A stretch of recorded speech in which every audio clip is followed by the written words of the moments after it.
Hello, and welcome to the Empowerography Podcast. This is a platform created for women's voices to be heard and a place to share their stories, journeys, and successes with the world for the purpose of helping other women who might be on similar journeys. We are empowering women one episode at a time. I'm your host, Brad Walsh, so kick back, grab one of your favorite beverages, and enjoy the stories.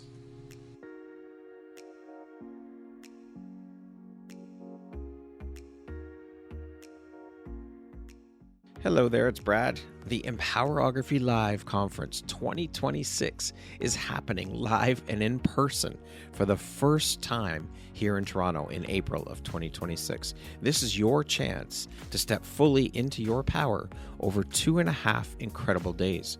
You'll hear from 30 plus inspiring speakers, join hands-on workshops, and connect with women from around the world who are ready to grow, learn, and rise together.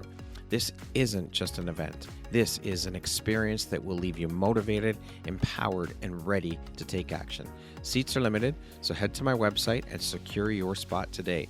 All the information will be in the show notes, and we look forward to seeing you in April. Hello there, Brad Walsh here, your host of the Empowerography Podcast, a platform that was created to help elevate and amplify the voices of women through sharing their stories. Today, my guest is Kayse Gehret.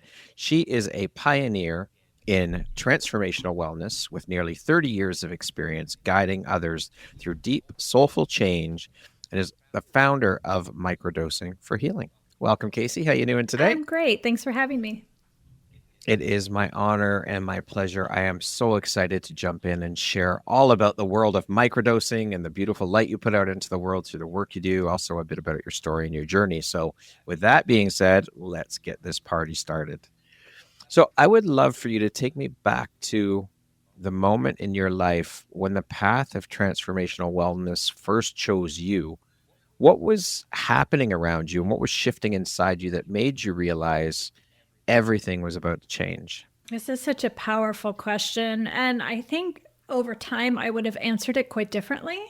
And I think the longer I get into my career and path, I realized it was quite early. It happened earlier than I knew. And so I lost my dad when I was 7. And at the time, I can recall the day and time. And when I look back now, I know that it happened before I mentally knew it happened. And I think that was the moment that kind of that die was cast. I was 7 years old. Wow, that's very early and so impactful and holy shit. So what part of your own healing journey demanded that you step into this level of leadership even before you were ready or felt ready to embrace it?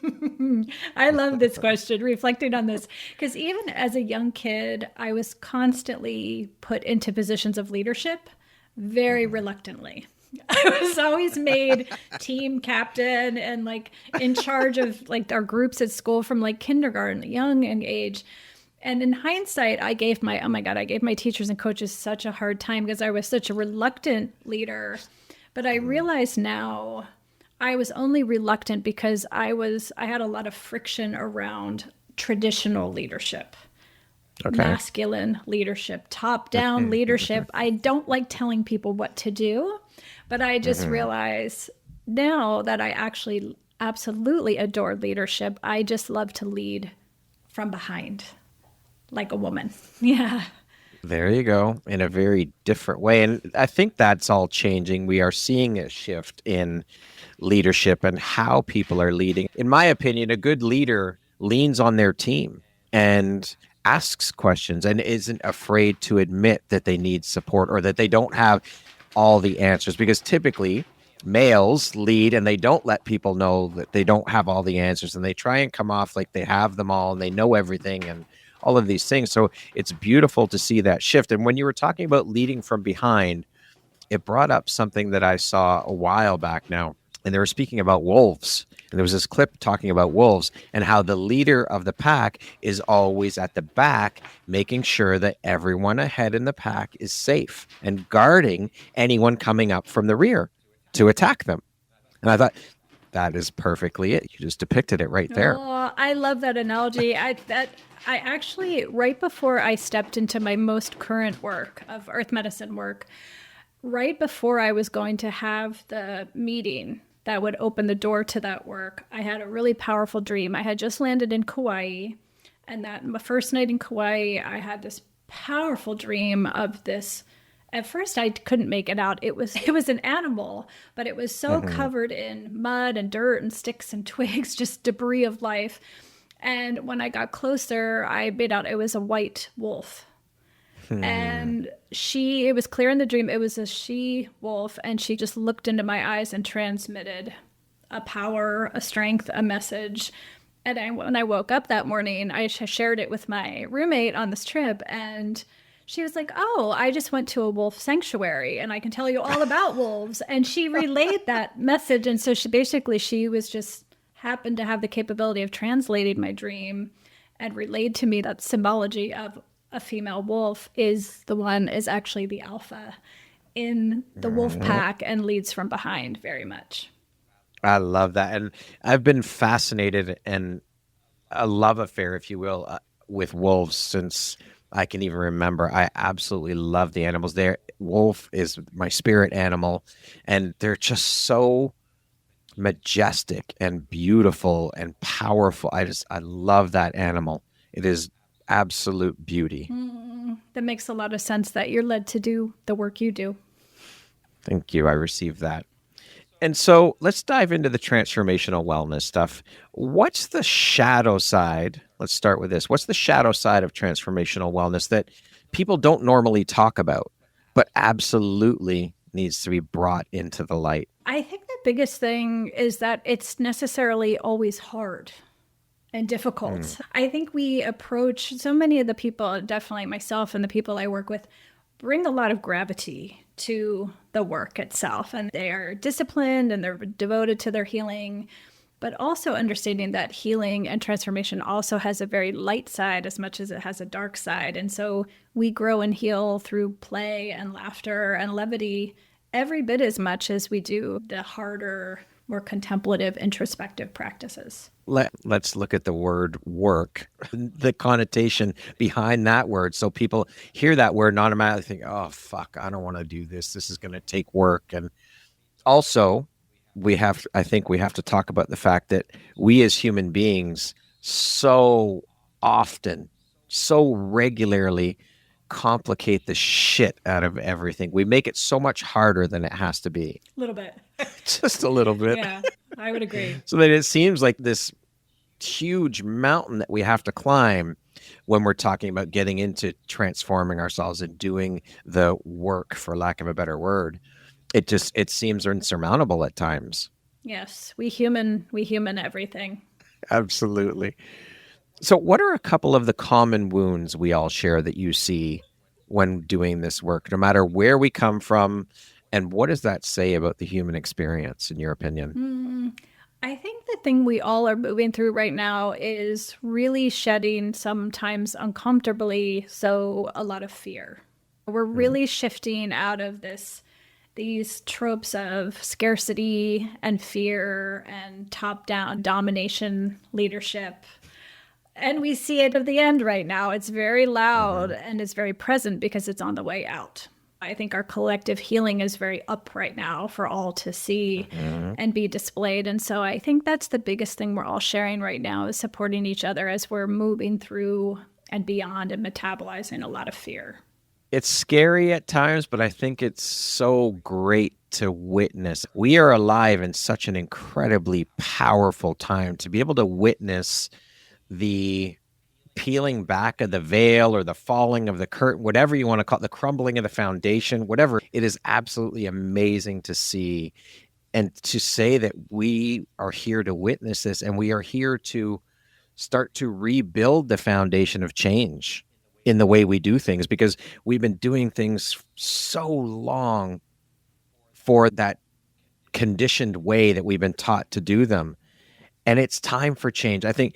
And I really think that a big start or a big part of the start of that was COVID, for people to realize that, wait a minute, we don't have to do things this way anymore. It's time for a change. And it's things like this, change of this magnitude, of this size, take a long time. But it's amazing to see the wheels turning and to see the riverboat. Like, I was speaking with someone who works in the natural health field, and she was talking about changes in the healthcare industry. She used the analogy of trying to turn a riverboat around. It takes a long time, but if we get the process started, we can at least start to see the shifts and the changes. And I think we are starting to see a huge shift and huge changes, which is so exciting and inspiring. Absolutely. What you just shared is shared by almost every healer, seer, guide that I've known over the last 20, 30 years. Everybody has been saying, we've been like building the boat. Up until now, building and waiting. And this is the time this year is when the wind changes. And we're off in the collective energy. You're right. It's really exciting. And like, whether we're conscious of it or not, everybody alive today signed up to be on this transition team in some way. So it's a very rare gift to be alive at a time when we get to see human evolution in real time. Yeah, unfolding. It is so powerful. I love it. So when you think about the first person you ever guided through deep inner work, what was the experience? What was that experience like for you? And what did it reveal to you about your role as a healer? I think my first experience being a guide really was when I left home to go to college. And I was living in a dorm with a whole lot of people and peers my age. And just had so many experiences of holding space for people, as you do in college. And I was really in that role without realizing I was in that role. And then very quickly, when I went into the healing arts, my first modality was Reiki. I was certified in energy work. And one of my very first clients that I had, who was a stranger to me, as soon as I started working with them, I thought I was going to do sports massage. I was an athlete. I thought I was going to do sports massage. And my very first client had experienced a very violent, abusive childhood. And from the start, it was very deep healing. It was a lot of grief healing that I worked with. And it was almost like mentally I was not ready for this, but my soul, it was clear from the start, like, this is the work you were here to do. And here you go.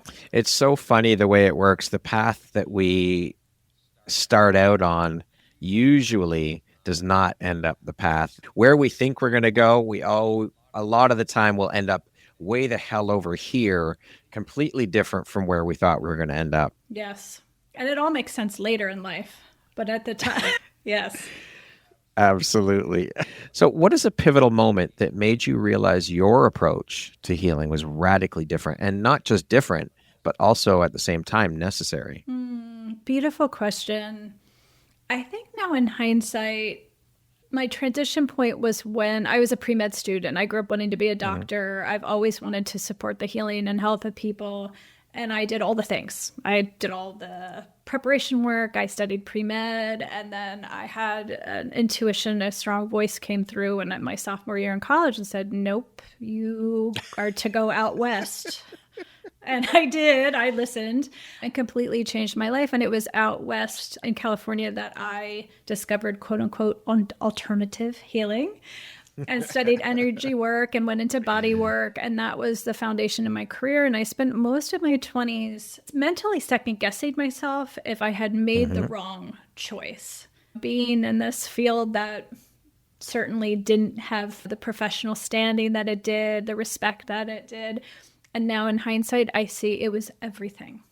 My background became the perfect foundation. And I think had I gone in a traditional route and become a doctor, I would have been so indoctrinated and conditioned and had to undo so many things. Whereas working with energy, having the foundation of energy work is the future of healing.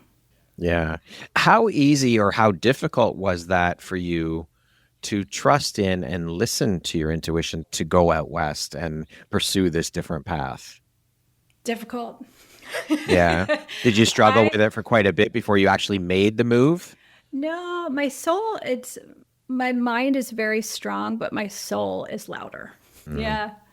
Yeah. Okay. Because I know a lot of people, I think that's one of the big struggles that we have is trusting and allowing and listening to our intuition, because it gets tamped down so far within us because of societal conditioning, all of the things that affect us, all the outside factors that push that down within us. We forget that it's there. And we forget how to lean in and how to trust our intuition. Absolutely. But I think that's great. That's wild that your intuition, is so much louder than this. Yes, yes. And I think in part because the early loss of my father opened up in me. The grief sometimes, I've seen this over and over with my clients too, is right beyond grief lies our spiritual gifts very frequently. And I see people, as difficult it is to move through layers and portals of grief, it's on the other side of that. They have these big creativity bursts, or they have this amazing intuition drop in, or other spiritual gifts come in. And so those two things are very linked. And so I remember in the wake of that loss, I started having really severe headaches as a child. Then the headaches turned into seizures that I developed. I had grand mal seizures for many years. And I think that sensitivity that made my body very sensitive also made me very sensitive to my intuition and guide. And then practicing with earth medicines and healing practices over time, that just gets stronger and stronger over time. So I think that's what gave me, I think, the ability to overrule even the chattiest mind. I've never heard that perspective before about our spiritual gifts being just on the other side of our grief journeys. That's very interesting. I've seen it again and again. Yeah, especially when people have lost a loved one very close to them who was a soulmate, soul kin. Yeah, to watch them in their process and on the other side of that, it's pretty remarkable. It makes total sense because I'm thinking about the loss of my grandmother, and her and I were very close. And it was a struggle. She's been gone 5 years now. But when I look back and I think back, she was the catalyst for me for my spiritual journey, for the start of my spiritual journey. And the funny thing is, it didn't happen. Like, I was always so upset and, for lack of a better word, angry that she wasn't coming through for me. She wasn't giving me the signs that I wanted and all of these things. And it took a good 1.5 to 2 years before I got my first sign from her. And then that was like, then it just opened up floodgates. And that was the catalyst moment for getting the signs and for me starting on my spiritual journey. So that makes total sense now that you say that. And I'm thinking about the loss of my grandmother. It's incredibly powerful because her and I had a connection that was just so deep. Sometimes my mother would tell me when we were kids and we were all out together, people would think my grandmother was my mother. We had that close of a bond, and that carried on well into until she passed away. But it makes total sense now that you share that. So thank you for opening my eyes to that perspective. It's beautiful. I appreciate that. Can you share a story from your personal healing journey that you rarely share, but feel is essential to understanding why you've devoted your life to this path? Wow. Okay, I'm going to assume your listeners can hang. I had a feeling they could. Yeah, I think now in hindsight, I have a guide who's very primary in my life today, which in hindsight now I can see it's very quite obvious that she has been with me throughout my entire life as a child. It's like shockingly obvious. But it was through that deepening of that relationship, I think that was always there. And I think it kept calling me back to this practice whenever I would have strayed from something that would have taken me off of the path and my destiny. It called me back sometimes in strange ways. So it's been an ever deepening process. And I've really learned, especially a lot of people ask who I work with, they're like, how can I develop that connection with my guides and my angels or spirit or source? Because each person is different. And now in hindsight, I really see it's always there for us. It's just, I think, we build up this, either we're overly mental or in our heads too much, or we have so much pain and grief or anger that kind of blocks us from this connection. And so a lot of the quote unquote work of healing is an undoing. It's a deconditioning, and it's the opposite of action and work, right? It's the removing all of the barricades between hearing this inner voice and sometimes these outside supporters who are there for us in these lifetimes. Yeah, because they're always there, always. All you have to do is ask, and they'll show up. Yes. But it's that remembering, that knowing, like you said, that clearing of all the shit. Because again, we complicate the shit out of everything as human beings. I love it. I absolutely love this conversation, Kayse. I love talking about this stuff. So thank you for your vulnerability and for opening up and sharing. Can you recall a moment then in your journey when you faced a truth about yourself that was so uncomfortable, it changed how you hold space for others forever? I think one of the biggest things I see in myself, and I've seen this in many others, especially lately, this time is calling it forth, is women have been taught from birth to abandon ourselves, betray ourselves. And sometimes we all manifest this in different ways, right? Either in victimhood or a helplessness or a little girlhood that we don't grow out of. And I know it's something that was a hard truth and a hard pill to swallow that my guide has been very forceful in my own life, is to step into a leadership in my own life and to be able to guide to the best of my ability. It really was necessary for me to step beyond that. And in all the ways, and sometimes it's obvious ways, and sometimes it's little sneaky ways from hundreds of years of conditioning. But I see a lot of women working that edge right now and coming to these truths of really forgiving ourselves for our past moments when we abandoned ourselves, betrayed ourselves, knowingly kept ourselves limited and small, rather than having the courage to really step into more of an embodied leadership that we're capable of.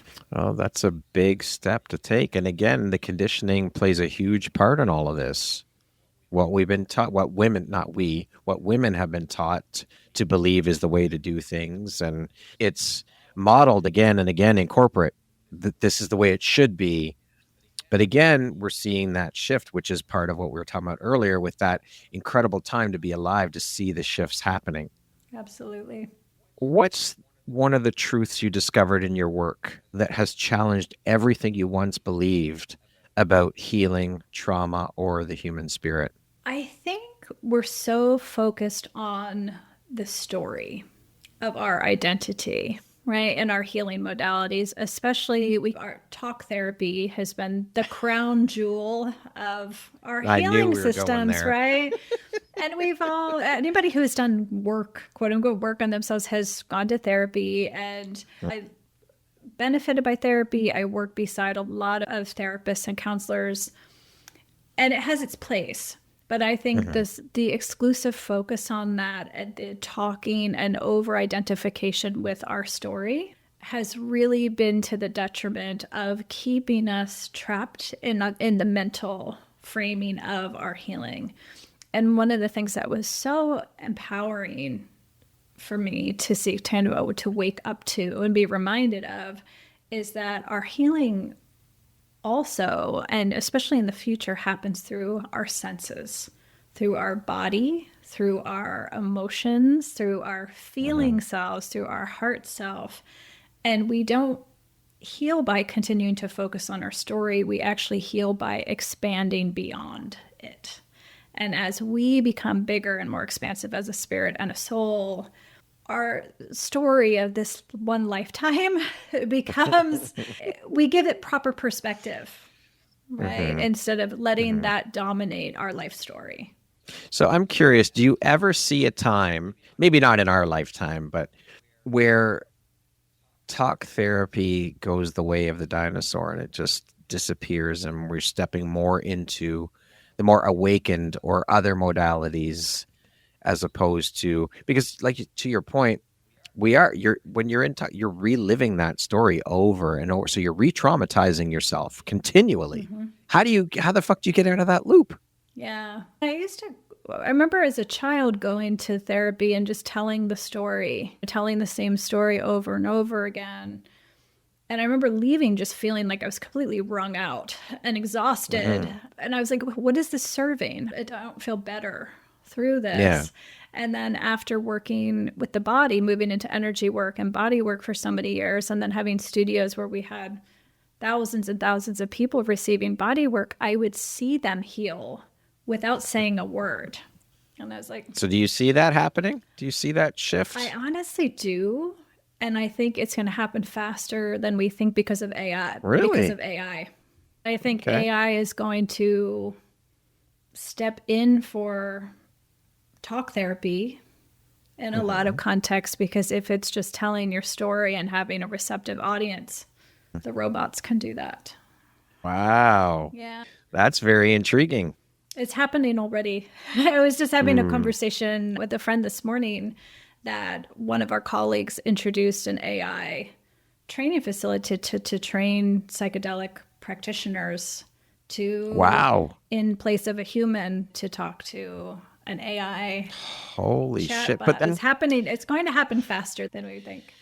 I don't know, I was talking about this yesterday around just not talk therapy, but just in general around AI and around still craving that human connection. And like, even let's use support help, if you're like tech support or whatever. People don't want to, I know I really don't want to deal with a bot. I would rather speak to a human and have that live conversation and feedback when I'm trying to solve a fucking problem. Yeah. That doesn't serve me nearly as well chatting with a bot.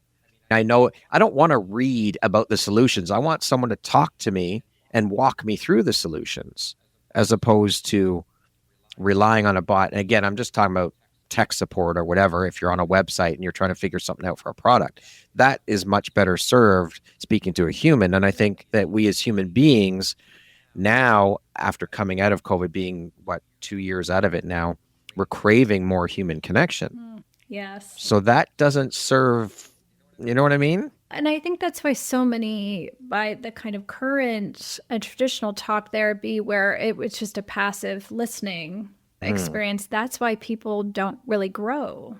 And they describe it, I'm just stuck. I'm stuck where I am. I'm not moving. I'm not healing. I'm not moving beyond it, because it's really the human element that we heal. Right. And that comes with conflict. It comes from being challenged. It comes from humor and warmth, and like co-regulating with people, being in the presence of someone else and healing and growing just in their presence alone. It's not just having an audience, right? And so I think in a way, the rise of AI taking the place of some parts of society is actually going to help us accentuate and bring forth really what's most beautiful about humans. I love that perspective. Thank you for sharing that. What have you learned about yourself through the people that you've guided and worked with, especially the ones who have maybe triggered you or challenged your beliefs or mirrored back the parts of you that you weren't ready to see yet? Every day. I study human design, and in human design, I'm a projector. And projectors are unique in that we can't see ourselves. We're actually not here to see ourselves, and we are here to see ourselves and understand ourselves through service to others. And so for me, I literally learn something every day in my work about myself reflected in another person. So I think that's one of the things that's beautiful about healing that I've always experienced, no matter what modality I was practicing. After I work with a person, guide a person, give a massage session, do a Reiki session, I always leave fuller than when I began to it. So it's, for all healers, I think we benefit from the healing of another. Yeah, for sure. I love that. What part of healing do you think that we as humans, the people, romanticize, when in truth it nearly breaks them before it actually opens them up and frees them? I think a couple things. I think I mentioned this earlier, where people think it's necessarily hard or you have to go through hard, but a lot of times it's just steady. It's like the boring things. It's the most boring things in hindsight. And I see that with medicine practice, absolutely. It's nature possesses a wisdom beyond our human mind, and forcing and trying and intending and manifesting and I see that discipline with practice and earth medicine practice is you come and you bring yourself to earth medicine practice or contemplative practice or healing practices. And then it's part of it what we bring, but it's also just a divine timing and patience of the thing. And so I find the most amazing growth and healing is not the big breakthroughs and big epiphanies. It's usually just creeps up in people and it seeps into people's everyday life and relationships. And then over time, you're like, wow, okay, 5 years later. Holy shit, how did I get here? How did I get here? And I have a completely different experience of myself in this lifetime. Yeah. I love that. Okay, now I'm really excited to dive into this whole microdosing bit here. So let's jump in. I know this is your zone of genius. So for those listening, let's start off. Who might not know, would you mind explaining what microdosing is? Like, just lay it all out and explain it for those who might not have any idea as to what it is. Sure, I'm happy to. Because a few years ago, like the word, barely any people heard of it. And now it's being applied to all sorts of things. Microdosing hormones? Are we microdosing? What is going on?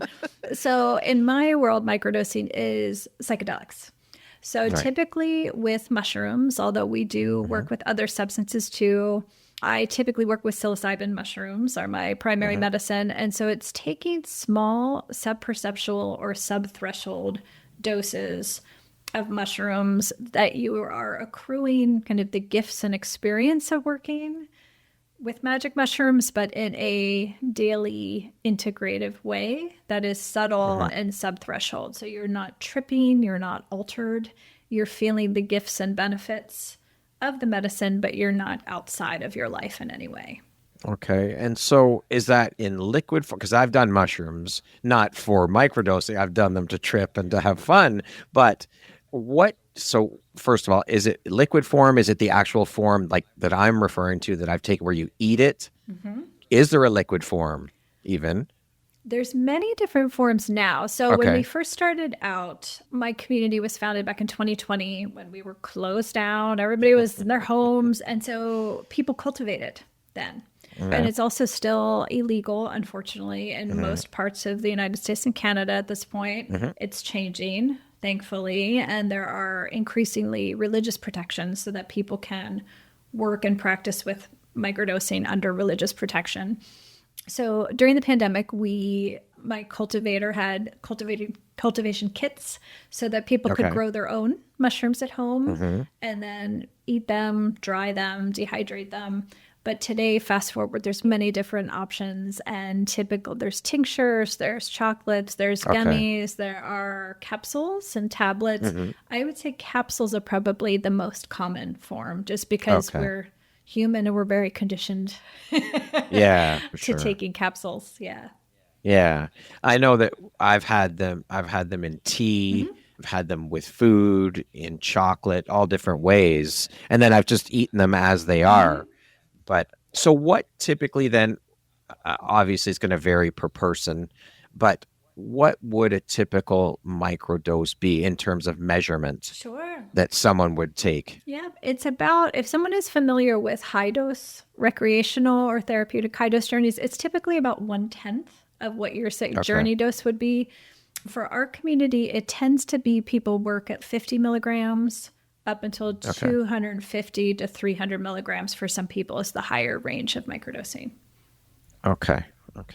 And so for you, after having guided over 1,400 people through microdosing for healing, what is one of the most surprising patterns you've witnessed in the human soul when it finally feels safe enough to open up? I love the framing of that question because that's exactly it. Yeah, it's psilocybin especially has an incredible ability to reset our nervous system. And so many of our human conditions are due to a dysregulated or a fixated nervous system or mind. So when we think about depression, it tends to be a rigid, ruminating, looping mind, looping in an emotion, looping on the past. Anxiety is looping and worry about the future, right? And so when we regulate our nervous system and bring us into a state of calm presence, a lot of our quote unquote symptoms and conditions just magically disappear because they were the symptom. The end result was the nervous system condition. Right. And so when we heal the nervous system, we heal a lot of things. For example, when I started microdosing, I didn't know what to expect. I had never worked with psychedelics because of my seizures. I was very nervous to destabilize my already destabilized brain. And after a few months of microdosing, I realized I hadn't had a seizure. I hadn't even had an aura, and I've never had one since. Wow. And I've since worked with other people who have severe nervous system conditions who also, their symptoms either completely ceased or they're much, much less than they were. And that all was just from regulating and bringing a new balance and health to my nervous system. So like most healing and work that it's lifelong. You have to continually do it. So is microdosing a similar type thing? So I want to speak to the anxiety and depression piece of it in particular. For someone who suffers from anxiety, microdosing would help regulate that and hopefully clear up that suffering of anxiety. So how, and of course it varies from person to person, case to case, of course, but could someone start microdosing and eventually see that disappear? Would they have to continue taking that for, I'm just curious about that. That's very interesting to me. And that's one of the biggest mind-bending qualities of microdosing is because we're so steeped in the pharmaculture where we take this drug and the drug is doing something to us, right? It's hacking us in some way. Microdosing is very different in that it's igniting our own healing potential. And when we reach a new set point, it's ours. It's not due to the mushrooms or the medicine. And so we just have a new set point. So a lot of people in the first 3 months of practice, that's their great worry. They take a break and they're like, is my headache's going to come back?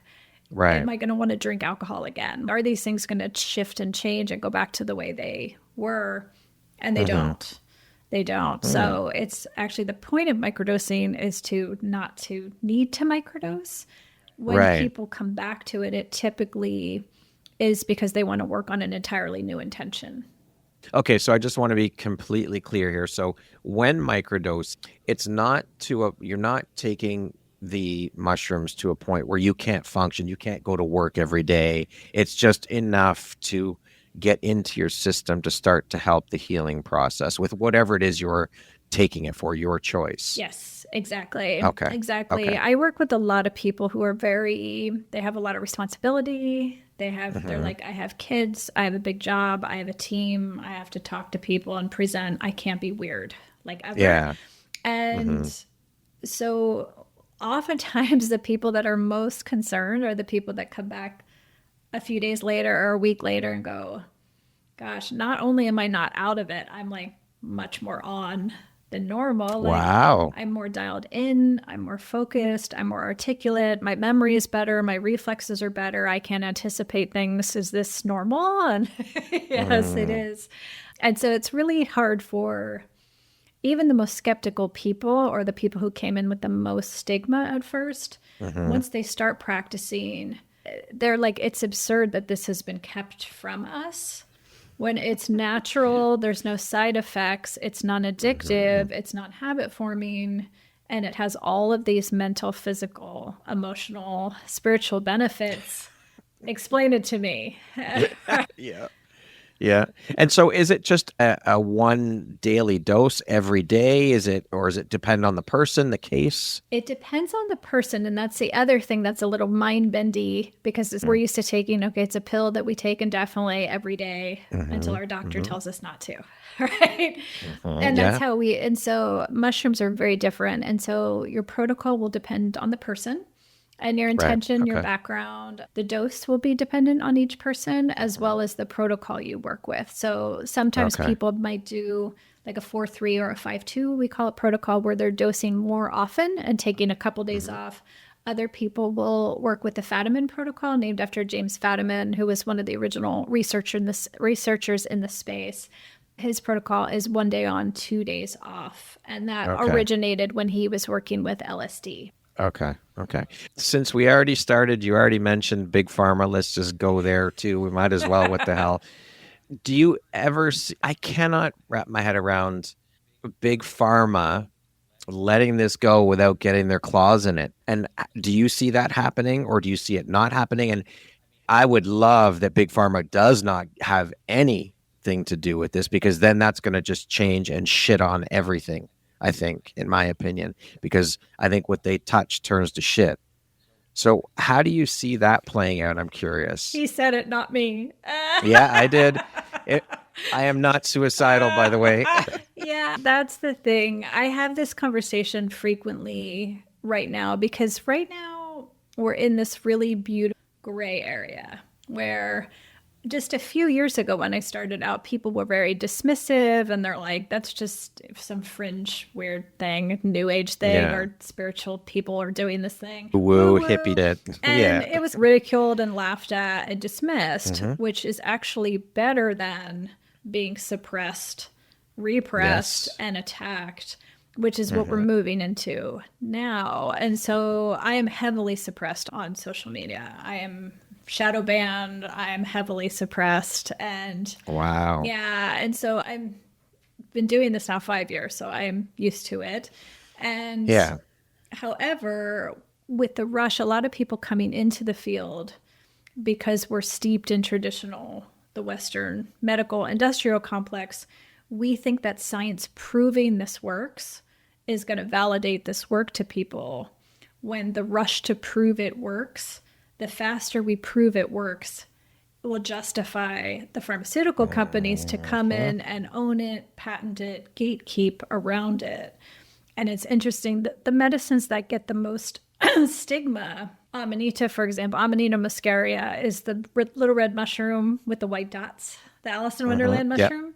Yep. It gets a lot of fear and a lot of stigma. It's poisonous, it's toxic, when actually it's neither. It's deeply healing, but Amanita cannot be grown by man. It can't be grown in a lab. It has to be grown in nature. They have in the wild. Yes, it has a unique relationship with the forest floor that it cannot be replicated by humans. And what can we do with things that can't be owned and patented by humans? That's a saving grace, actually. It is. But also, like, instilling fear in people around the mushroom will keep people from accessing mushrooms and accessing their own healing. I was talking with someone about this a little while ago, and we were talking about this type of thing. And I posed a similar question. And she was saying, she responded by saying, it's almost as if the plants are protecting themselves and protecting us from that happening. I totally agree with that. I do. Isn't that wild? I really do hope that it doesn't get to the point, because they will do exactly what you said, gatekeep, and everything will change. So I really do hope that it stays in this state where we're at right now, although I can't see how it's going to, because just the way things go. But I hope, I really do, because it will just taint it all, I think. Yeah, just a few weeks ago, and most of the science and academic research focuses on high dose psilocybin work, but they're doing more microdosing studies now and research now. And a big study, much anticipated study, results came out a couple weeks ago, and it was inconclusive, and it was a quote unquote failure to prove that microdosing works. And everybody in the field was lamenting how surprising and terrible it was. And I'm like secretly like high-fiving my dog. You're like bursting inside. Yes. Take all the time in the world. Yeah. Someone said to me a little while ago that science is just now starting to catch up with spirituality. Oh, absolutely. It's just now starting to. Oh, absolutely. So let's stay ahead of the curve with that. I'm with you. That's a good thing for everybody on the planet, I believe. So if someone listening is curious but nervous about microdose, because I'm sure you experience this all the time and get questions about it, What is one of the most grounded, honest pieces of advice you would give them about starting this journey? Yeah, we started our community basically for this because there's so many people who are Gen Xers who grew up steeped in the stigma, the just say no, Nancy Reagan era.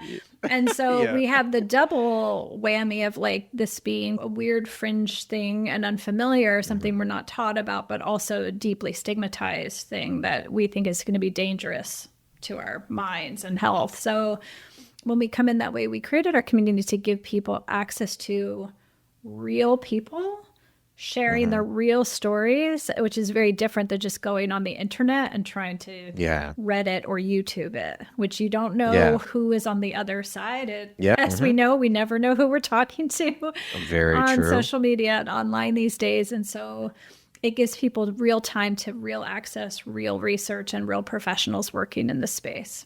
Beautiful. Thank you for sharing that. So what do you believe microdosing awakens in people that traditional wellness practices often overlook or suppress?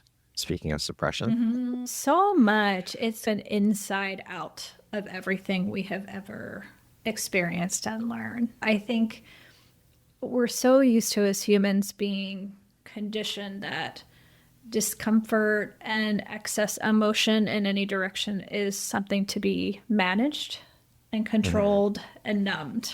And so when we're re-educated that our human emotion is actually a beautiful capacity that we have, it's our instinct, it's our intuition, it's our creativity. And so mushrooms really tap into that side of ourselves. It gets us back in our body and our feeling and our great spectrum and our capacity and nuance. And so a lot of our emotions are actually spirit's way of communicating with us.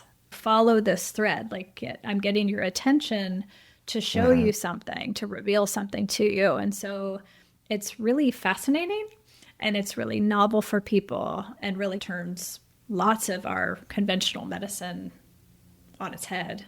We're humans. We are emotive beings. We all have emotions. They serve a purpose. They do. And when we suppress them, guess what? We get dis-ease in our bodies. Hello. It's not healthy to suppress them. We have to let them out when we experience them. And that's okay. That's normal. Absolutely. Oh, conditioning. It is. It is. And it's interesting when we're choosing a dose and a protocol for people often think is it based on body weight? Like, how do I know what to start with? And how repressed are you? People. So what is the process then? Like, how does that process work when you're trying to figure out what each person's dose is that comes to you? It's really fascinating for each person. And I've thought about this and focused and written on this extensively because there's so many things I've learned just through pattern recognition over time. So part of it is repression and rigidity. People who tend toward repressing all of their emotions, are very tight, who are very habit oriented. People often laugh. I worked with a lot of engineers and they're like, I've had the same thing for lunch for the last 14 years. It's kind of people. So the more rigid your mind, the more fixed your mind is, the more mushrooms you might need to get to the same effect. So I always liken it to think of yourself spiritually. Just picture yourself. Do you have a thin layer of ice? Are you pretty bendy and flexible with life? Or are you a thick layer of ice on your pond where it takes a lot to move you? Are you resistant to change? How do you feel about novelty? And so some people have very free, expressive, emotive souls. Like I work with a lot of artists and creatives and contemplatives. Sometimes they take a dose that's so tiny, you would think, what in the world is that going to do? But that's all they need because they're already quite open. Okay. And so is the process like just you fill out an application? Is it a one-to-one chat? Is it just a one session? Okay, we've got your dose figured out. That was easy, done. It's different for each person, but typically one-to-one or in my group programs, I have an intake call with each person where we can go into depth to really get to know someone. In our community, it's a larger group call. And so people come for the first time and share with people, listen to other people's experiences. And typically we always encourage people to start lower than you think you might need, especially if you have any fear, any trepidation. You can start low, go slow, and then say, I'm feeling a little bit of benefit, but I think I could go up. That way you are empowered to move up in your own cadence and readiness. Now, if you thought, let's just say I was doing my intake with you and you thought, and I came to you and I said, you know what, Kayse, I think I can increase my dosage. And you looked at things and we talked about it. You're like, no, I don't think that's a good idea. Let's keep it at this. You would step in and say, you should not be upping your dose. Is that something that you would step in and do, or would you just say, okay, if you think so?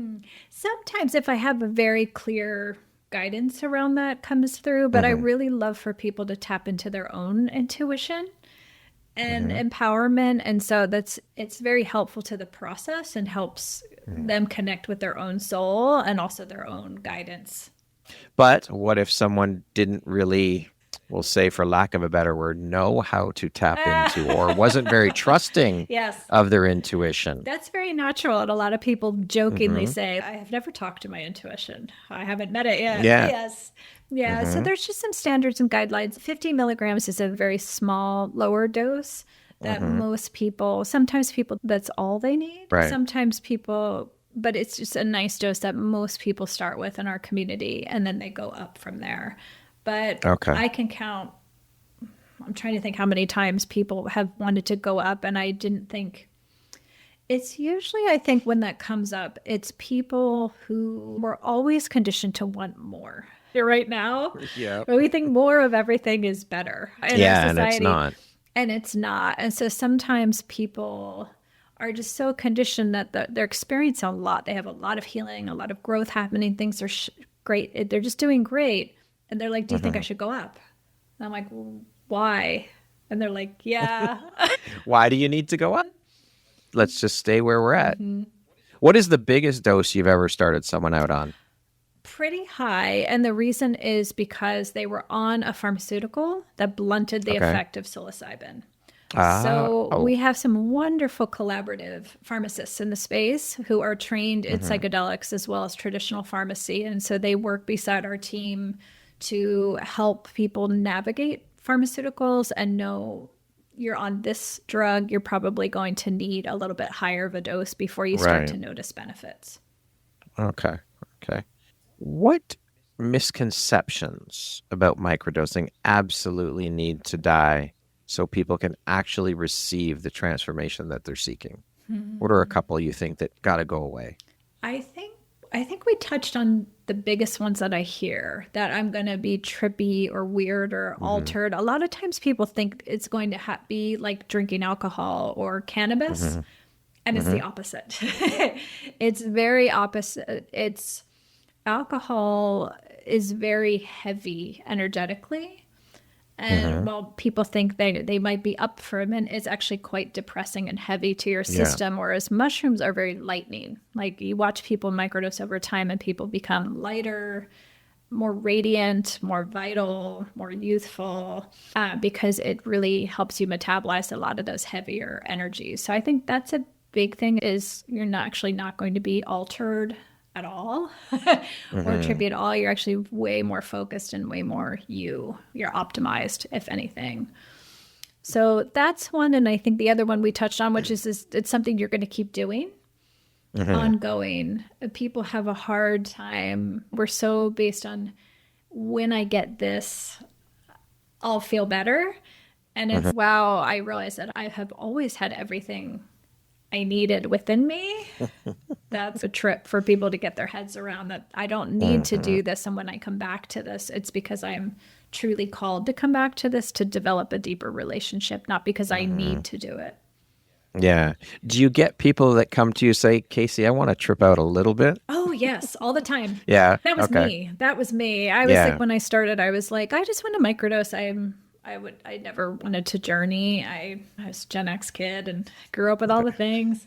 But it's once you start microdosing and you have all of this incredible opening and healing and gifts, and you really trust the medicine and you're connected to the medicine, it's very common for people to get curious. I know I said I'd never want to do this, but now I'm curious. So, and do you facilitate that as well? I don't, but I have a vast network of Network, guides yeah. Okay. all around the world who facilitate guidance. So I think in the future, it's going to be much more common for people to come to practice. We're seeing this already where they're like, I know I would benefit by high dose journey, but I want to prepare my body and spirit first by working with microdosing first. Right. And that's a beautiful way to initiate yourself and prepare. To get yourself familiar with mushrooms. What has the earth taught you that no human ever could? Everything. Everything. Yeah. One of the biggest things. I think the simplicity of healing, and also that we have so much more support than we think as humans. We miss, like, there's this whole greater wide world of so many beings and species that are here to support us, that I think if nature could speak directly to us, it would be to tell us how much help and support, and they're rooting us on. Why sometimes I wonder, but nature. Yeah, just let them go. What do we do? Just let them do what they're doing. Nature has a patience and benevolence that we do. Oh, yes, for sure. Far exceeds For us, sure. yes. What do you believe these plant allies of ours see in us that we don't see in ourselves? I think they see our potential, and I see that working with natural medicines, mushroom medicines, and also the plant medicines. They go straight to the thing that we can't always see as a human. That's one of the fascinations about doing this work. It's endlessly fascinating because the medicine works with each person very differently. And sometimes I'm like, why is that happening? That doesn't make any logical sense. And then in hindsight, I'm like, that was actually the fastest way for them to understand what was happening and get to the source of what was actually going on. And so I think nature and earth sees us at the height of our potential of what we can be, and is always coming from that perspective. It's just mind fucking blowing to me that the plants know what we need, what each individual needs, and it works and as you said, goes right to that. Like, it's so wild that they are so intuitive when it comes to the human body. Absolutely. It's wild to me. It's absolutely wild. Absolutely. People will work with the same, like literally the same harvest in my groups. I've done now 32 group immersions where it's a fixed group of people, usually 8 to 12 people per group. They're working with often the same mushrooms, the same harvest. Each one will have a unique experience because the mushrooms know this one person's very physical and somatic, so I'm going to talk to this person through their body. Another person is very connected to animals and nature. I'm going to bring forth the natural world in a way. Other people is through their relationships when that's the best medicine for them. It's so wild because this is just new, really, to Western civilization, new-ish. When you think back to the cultures that have been using this forever, and we're just now stepping into and adopting it and learning about it. And we're in the very, I guess, the baby step phase of all of it when it's been being used by other cultures for centuries. Yes. To help with this. We're so far behind. We are. The curve. Like, it's crazy when you think about it. It's absolutely wild. We are. It's mind-bending. It really is, because this has been used forever. Yeah. Shamans use it. Fuck. Just crazy. So I want to talk a little bit about the difference between microdosing and ceremonial experiences. Not only in effect, because of course the effect is very different, but in intention and integration. What are some of the main differences there? That's a juicy one. So people often ask me, are they part of a continuum or are they completely different experiences? And my experience, it's much more of a continuum. It's just microdosing is beautiful when you're new because it's much more easier to integrate. It's almost like I often give people the analogy of if you want to do a 10-day meditation retreat, which is very deep, very transformative, you wouldn't do that without practice, right? You would like it would benefit you by doing meditation, like sitting every day for 20 minutes before you work up to that. And so microdosing helps that. It thins the veil, connects you to the medicine, you get more in touch with yourself. And so when you do move into a journey and a threshold dosing cross over where you're not in the earth plane anymore, you are somewhere else, you have a trust and ability to navigate in other levels of consciousness. You're not there for the first time. So that's why I work with a lot of people who've had like a 30, 40-year meditation practice. They often surprise themselves how familiar it is to journey. You've been practicing this for some time. That's it. It's just practicing. That's exactly. I love that. Thank you for sharing that and clarifying that. Can you walk us through, why do you believe microdosing is now, as you said earlier, you touched on this, is becoming such a global movement? We're becoming more and more aware of it. And what does this say about the collective state of humanity by taking this step? We need help. Yes, we do. Yeah, I think they know we need help. I do. I think mushrooms in particular are so prolific and global. The mycelial world underneath our feet is incredible. It is already so connective, and whether we know it or not, we're all connected energetically through mushrooms already. We are mushrooms already, which is disturbing to some people. That's where we came from originally. And so it's reconnecting to us to our essentialness. And so I think that's why as we get farther and farther away of what makes us human, this is bringing us back. The earth is calling us back into connection. I love it. How do you see microdosing impacting the future of wellness, trauma healing, and mental health on a global scale? That's my dream. That's my dream. So I think I have witnessed microdosing thrives when it is when it's held in the framing of all the other healing modalities.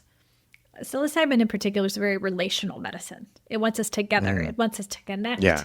It wants us to bridge new pathways, make new mycelial connections. And so it's beautiful when paired with whether it's therapy, whether it's coaching, whether it's breath work, whether it's yoga, body work, energy work. So a lot of microdosing isn't just microdosing by itself.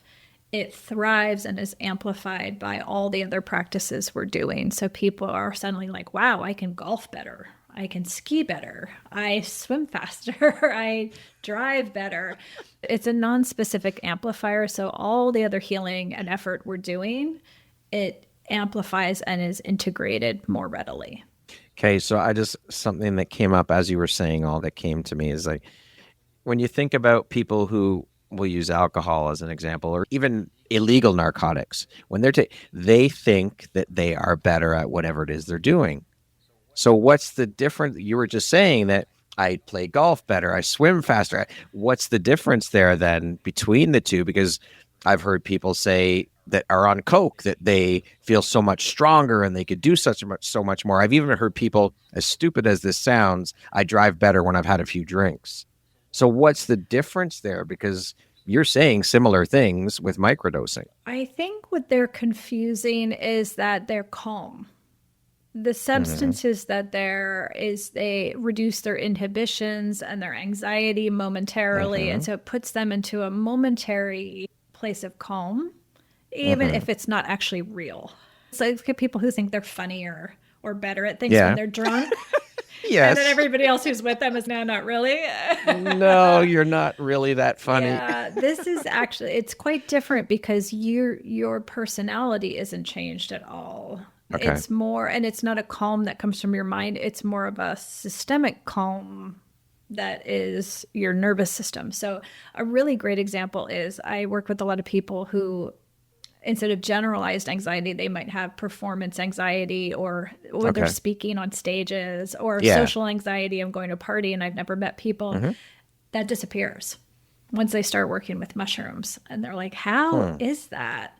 And it's because it stabilizes their nervous system and brings a sense of calm that's not just the mind.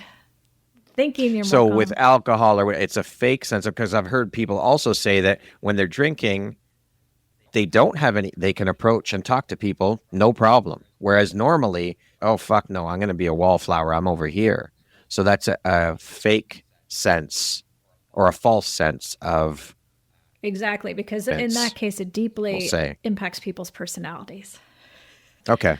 Okay. Thank you for clarifying that. I was just very curious. It just came through, so I thought I would ask. Yeah, it's a super interesting inquiry. Yeah. If the Earth could whisper one message to humanity right now, what do you think she'd say? Right now, slow down. Slow down. All growth and healing and connection happens best at nature's speed, not our speed. I just traveled a lot we're recording this over the holidays here in the US, and I just traveled a lot last week in the airports. It was some of the busiest travel days of the year. And I was like, it's the first time I've been around that many people in a very long time. And it was just shocking to me, the speed at which everybody is trying to operate right now. And this false sense of pressure and moving faster and being more productive for the sake of absolutely nothing real. The hustle culture bullshit. And we miss so much, especially when we're in a context of wanting to grow and wanting to heal and wanting to truly connect and be present with people. It's so based on slowing ourselves down to a cadence that's natural to our being and to our soul. So nature would love for us to slow down to her speed, I think. It's so funny because as you're saying this, I'm thinking I think that was one of the greatest benefits of COVID is that people actually slowed the fuck down. But as always with human nature, once we're at it, oh, fuck that, let's go right back to how we were. We don't learn from a lot of the time, we don't learn from our past experiences. We just, okay, we're out of it, so we've got to get back. And sometimes I think my wife works in the hospital industry, and she said we would talk about this often, and she says that she's noticed that during COVID, everyone was so kind. They were praising the hospital workers, and now they treat them like shit. Like it's even worse than it was before. So we don't learn. We don't take the lessons forward. Typically, as a human race, we don't take the lessons forward. And that's sad. Yeah. Yeah. So we need to listen to Mother Nature, to Earth, to Mother Gaia, and slow the fuck down. Yeah.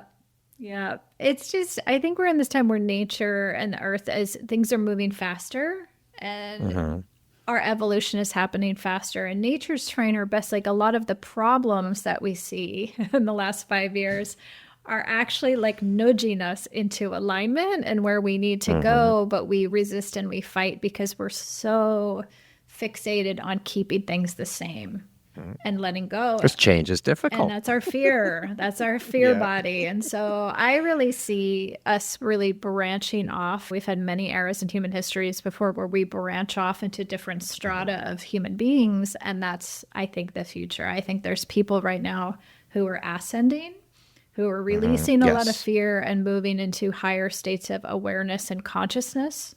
We see this in the younger generation, absolutely. And the children being born now. And then there will be a faction of Homo sapiens that stay in fear, stay in resistance. And right now we're all just mixed together in the soup. It makes it interesting.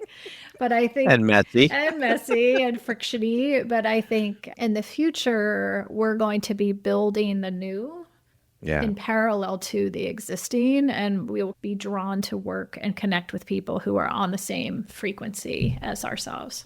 Yeah, we can coexist. But yes, more and more people, I'm seeing it, are awakening and realizing, no, this doesn't work anymore. And that's the beauty of it, is that we can still coexist, but it's just about choosing those that are awakened or awakening, choosing to surround yourself with heart and like-minded people. And let those others, that's their journey, and that's okay too. What does freedom mean to you at the very deepest level, beyond status, money, or recognition?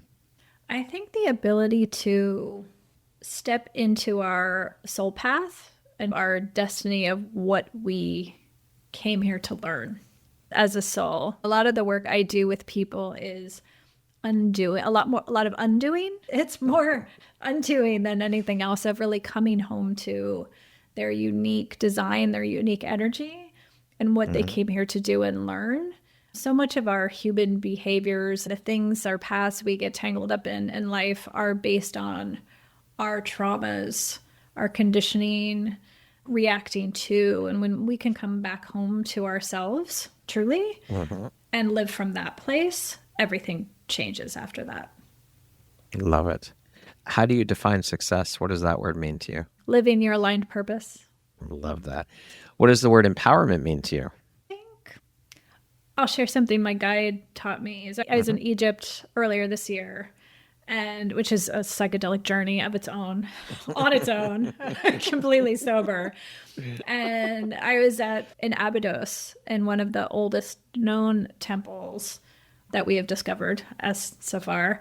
And we were meditating in the temple, and I could feel the presence of my guide come through, and I heard her say, "All of you have always been chosen." And I was like, oof. And so to me, empowerment is knowing, like not mentally knowing, but like knowing in your soul and your bones that all of us have come in already chosen. We have nothing to prove.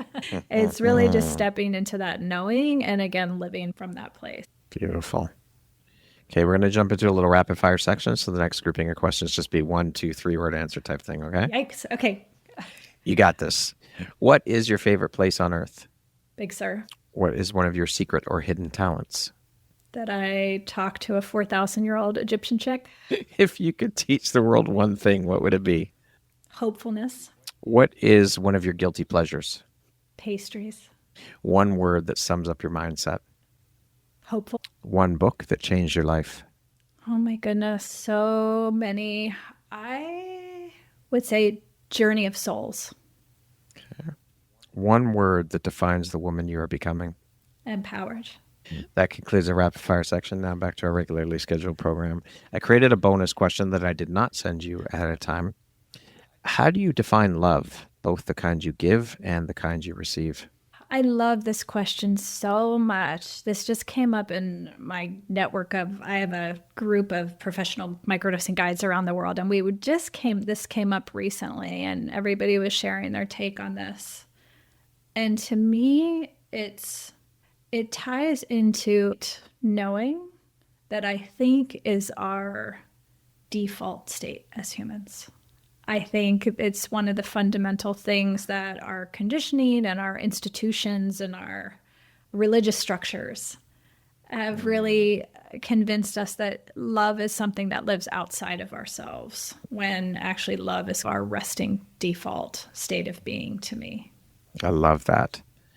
If you were to introduce yourself to me without mentioning your occupation, where you're from, your ethnicity, your nationality, all of the day-to-day superficial markers we use, how would you introduce yourself to me? Cautious mystic. I like that. It's true.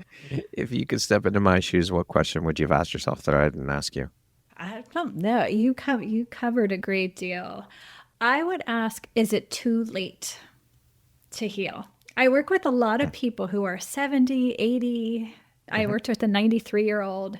And oftentimes they lament that they came to their awareness so late in life. They're like, shoot, I missed out. And so I think I would ask, is it too late to heal? It's never too late. I really have seen in this work that we are all on a continuum.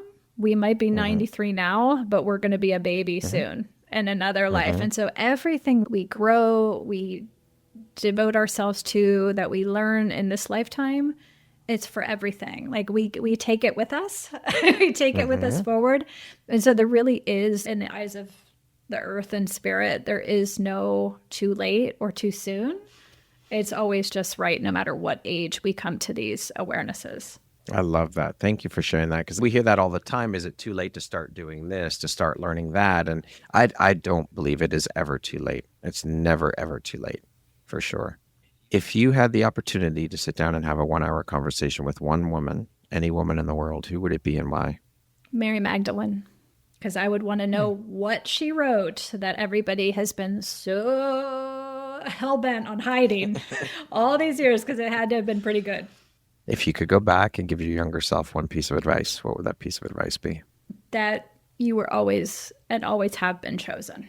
I love that. Lastly, Kayse, if you were to deliver your last 30-second speech to the world, your corner of the world, your tribe, your people, what would that last 30 seconds sound like? What words of wisdom would you impart? I think I would breathe together, actually. Okay. I think I would love to say sing, if I could sing. That is not one of my gifts in this lifetime, but yeah, I would breathe with them. Beautiful. Kayse, thank you so much. I have so fucking enjoyed this conversation. We've gone in so many different directions and talked about so many things. It was such a powerful, insightful, inspiring, amazing conversation. Thank you for showing up and shining, for sharing your story, your journey, and of course, the incredibly beautiful light you put out into the world through the work you do. It is so amazing. I am grateful to have you as a member of the Empowerography community, to have had the opportunity to sit and share in your story and your journey and your work, and to call you a friend. So thank you for being here today. I really appreciate you. Oh, thank you for the opportunity. Once again, my name is Brad Walsh, host of your Empowerography podcast, a platform that was created to help elevate and amplify the voices of women through sharing their stories. Today, my guest has been Kayse Gehret. She is a pioneer in transformational wellness with nearly 30 years of experience guiding others through deep, soulful change. She's also the founder of Microdosing for Healing. Thanks so much, Kayse. I hope you have a beautiful rest of your day. Thank you very much for listening to this podcast. If you haven't yet, please be sure to subscribe, rate, review, and share with all your friends. You can find me at visuphoria.ca. Follow me on Instagram at Empowerography Podcast and on Facebook at Empowerography. Please join me next time for another inspirational story from yet another amazing woman.